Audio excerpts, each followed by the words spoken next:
جوه جسمك في غرفة تحكم، لو اشتغلت صح الدهون تقل، ولو اتلخبطت كل حاجة هتتحول لدهون. وده فريق التحضير بيشوف شغله. أنا ظبطت هرمون الشبع عشان الجسم يبطل طلب أكل على الفاضي. تم التحكم في السكر في الدم بنجاح، لأن لو السكر كتير الدهون بتتكون. تم التحكم في نشاط الغدة الدرقية بنجاح. استعد! هنبدأ حرق دلوقتي. الخلايا الدهنية افتحي، بلاش مقاومة. الأنسولين كله محاصر، خليكي مرنة وسلمي نفسك، وأنا جاهز أحمي الميتوكوندريا عشان الحرق ما يبوظش الخلايا. الخلايا متأمنة كويس وكله متسجل في التقارير. افتحوا الخلايا الدهنية.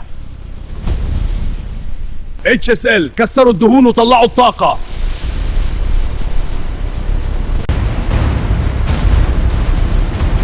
تحسين الميتوكوندريا، طلعوا الطاقة من الدهون. لازم الكالسيوم يزيد عشان الحرق يفضل شغال.